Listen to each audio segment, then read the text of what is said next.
Gangsters on the beat.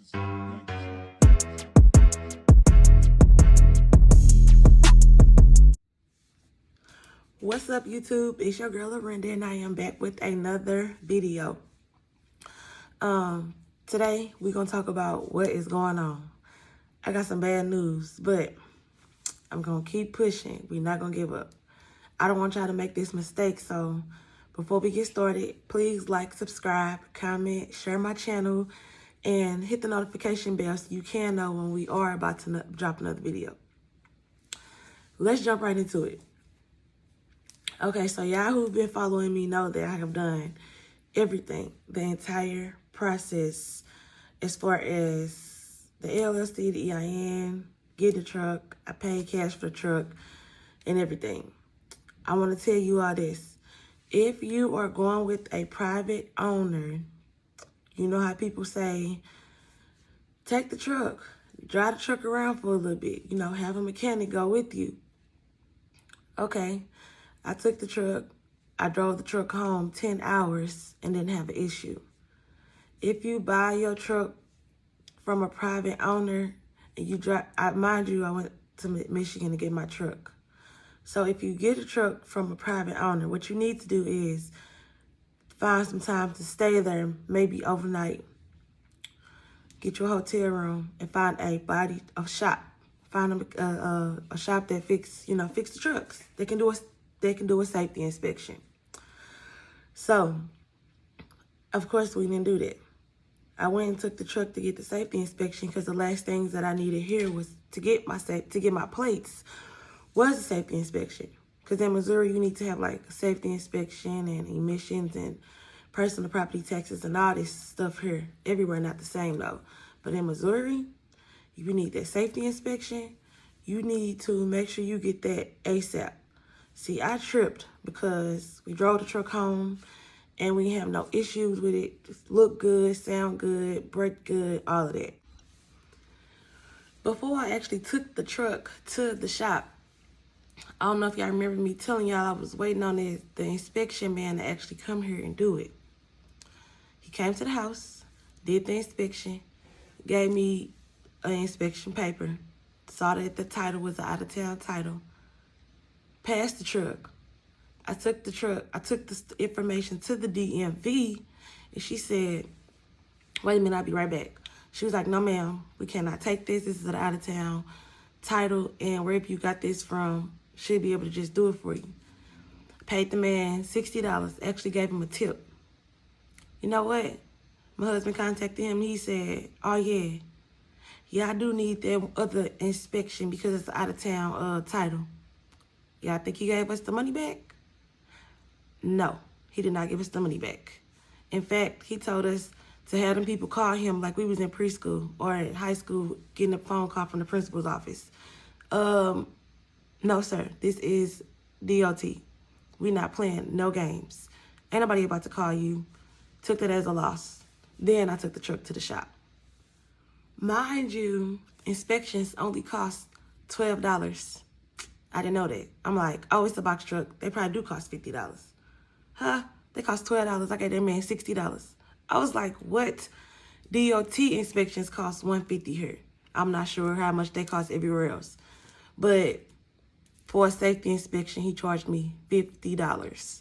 But I'm going to leave a comment on his little Google thing where I found him at. And he won't be getting no more of my business, and I'm not sending nobody his way because that was wrong. Everybody out here trying to get it, and you over here scamming.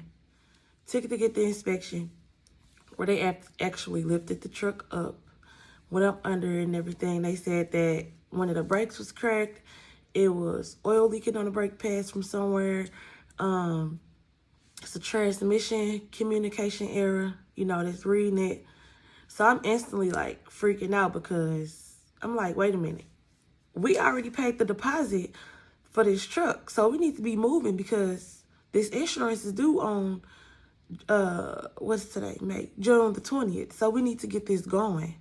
So at this point, I'm like, okay, let me call the guy who I bought the truck from.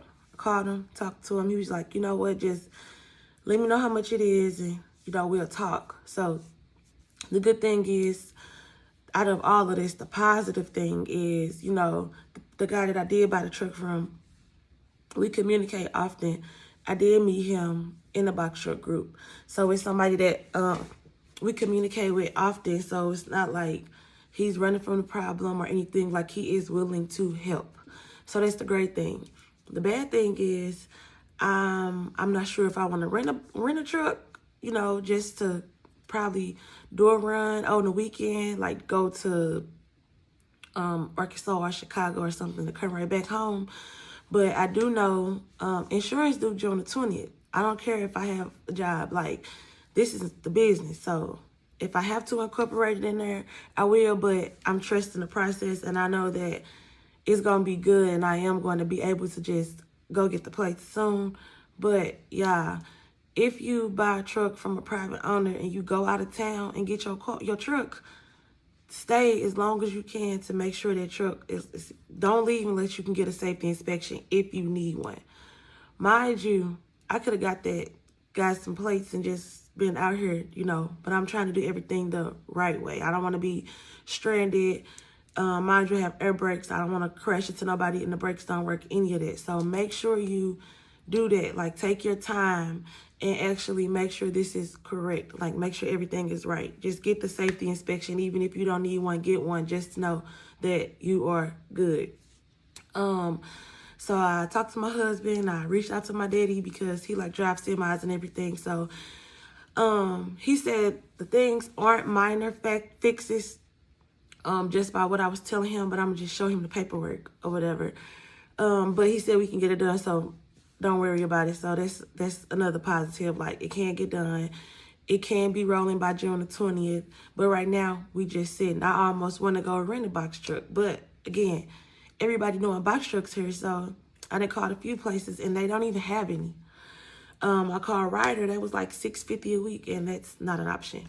I mean, I could, but I'm really set on, like, this is my truck, so let me just wait and get my truck fixed. You know, this is ours. It's paid for, so let's just stick with the truck that's paid for, and let's just communicate with the guy we bought the truck from, and, you know, see what's next. So, of course, everything is closed because of the holiday, so I won't be able to get it pulled into a shop until Tuesday, which is fine. But I'm just being patient still. I'm still trusting the process. I'm not going to give up. I'm not going to be negative about the situation because it's things that can be fixed. It may cost a little bit, but it can be fixed. And again, it's still mine. So I'm praying that by June, at least by the second week of June, we rolling, you know, because we can make that money in a day, just for the insurance money in one day. But still, you get what I'm saying. Just take your time and do what you got to do. And then I took the truck to this place here in Missouri called Deagle, and I read the reviews on them and everything, and they was just saying how they don't work on trucks that's more than 10 years old. So I called and asked. I'm like, okay, so do you all not work on trucks that's more than 10 years old? He was like, no, that's only for RBs. I'm like, okay, cool. He calls me 5 hours later and like, yeah, this is what's going on. I don't have good news for you. And we don't have time to work on your truck. Want to know why? Because it's 10 years old. Read the reviews on where you are going. I did call them and I clarified it. I should just went to pick the truck up anyway, because when I went there, it was just like, you know, talking big numbers. And I'm like, okay. Me and my husband were like, okay, you know, that's cool. And he just was looking at us like, I don't know how y'all gonna pay for it. Y'all paying cash or something? I'm like, cash. He was like, oh, yeah, oh. But yeah, they definitely didn't want to help, you know, because it was a 10-year-old truck and we look young, and I guess he didn't know, like, we about our business. So, yo lost, on to the next, and we gonna meet up with somebody on Tuesday. But take the truck to get inspected. If you go into a private owner, I know if you buy from like a dealership, you don't have to really worry about all of that, because they normally give you inspection and emissions and stuff like that if you need it for your state. Oh, another thing is, by me buying a truck from Michigan, Missouri had me do all this extra stuff because it was a out-of-town title. So I wouldn't even be going through all of this stuff if it wasn't an out-of-town title. But I don't regret my decision at all, and I still love the truck, and I'm going to get it together. But make sure you look into the DMV. Like, I didn't know that I was going to have to do all this extra stuff because it was a Michigan title. I didn't. I took the title to the DMV girl twice, and she wrote down everything I needed. And guess what? She was wrong, and she apologized and everything. But it's just like, come on, now you wasting time. Now it's time. Like, the last thing I can honestly say, this is the hardest process for me is getting my plates. This is the hardest process for me because Missouri is so strict as far as like what they want, safety and stuff like that. But for the most part, I'm still happy. I'm still pushing. It's still our business. It's still our truck. We're just going to get it fixed. Everybody has different ways of being pushed back. I know some people have maintenance problems and everything as well, but I'm giving it to y'all raw, uncut. Like, we sitting here waiting. You know, insurance already paid. We just sitting here waiting. And guess what? If the truck ain't rolling, you ain't getting paid. So guess what? Next month, we just gonna have to pay the insurance, even if we not. But like I said, I'm gonna stay positive and hoping that, praying that the truck gonna be ready at least by the second week of June, because y'all know one day you can make that money back if you're serious about your business, and I know I am. With that being said, I hope y'all have a wonderful weekend, a safe holiday, enjoy your family, and have a great time. I will keep y'all updated. You know, I'm going to probably come back on here Tuesday or Wednesday and let y'all know what's up. But for right now, I am just patiently waiting to get the truck fixed so I can get these plates, y'all. That's where we at right now. Y'all have a wonderful day. Stay safe.